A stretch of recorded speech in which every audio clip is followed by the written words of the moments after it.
So all I'm doing now is trying to get this thing up on this guy and the other one way back. Oh, over there. It's over there somewhere. But those are the rotisseries. Last time I used my truss for the frame back over here with the chain fall, but this thing has a little bit more weight to it now, so I think I am just going to use the engine lift, put a strap in it, and lift her up and see what happens.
Oh, that's gonna make life a hell of a lot easier.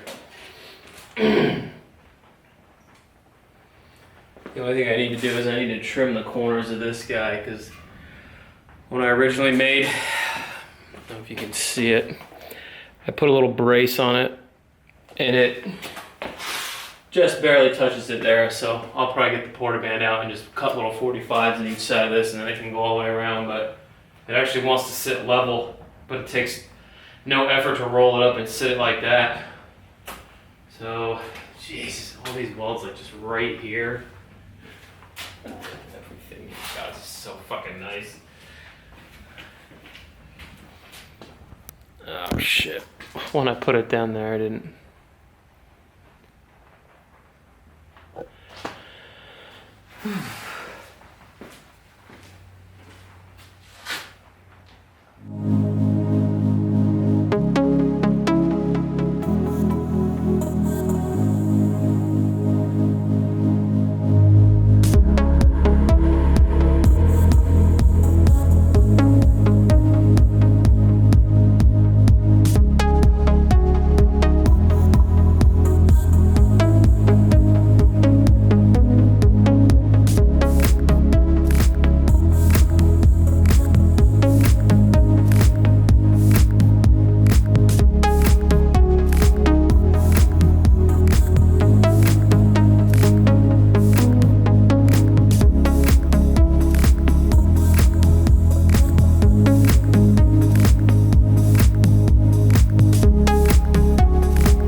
Well, if you saw how easy it is.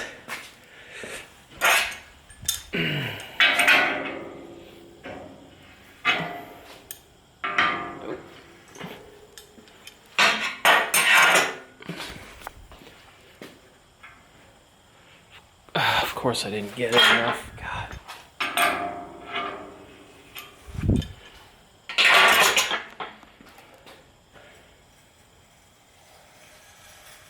And it wants to sit just like this, flat, level.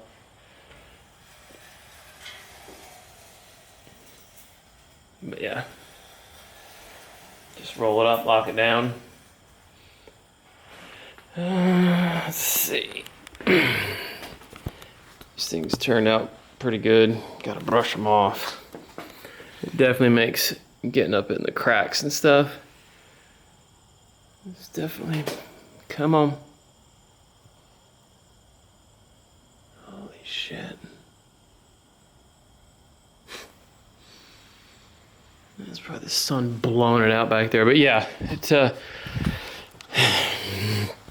definitely makes it easier. But, and one thing, any of you aspiring welders, if I had one word of advice, learn to weld with both hands. I don't care if it's TIG, MIG, stick, learn to weld with both hands. That's, it makes this so much easier when you can just switch hands and go the other way or flip the torch around and do that. So, what's next? Oh, I know. Hang on a second. And we're back. Yeah, you can see the pin punch marks right there, right there, right there, and right there. Those are for the subframe. So I'll flip this thing. I might flip this thing all the way upside down and then put the engine lift back on it and grab it and maybe set it on the ground. So it's not, it might not be too high. I might just flip it over and see. But like I said before, I gotta trim just a hair off those on each of these. And then this thing will spin 360 degrees. Right now it kind of goes like 180 in both directions, or 90 in both directions, not 180, idiot. But yeah, hopefully keep the progress moving.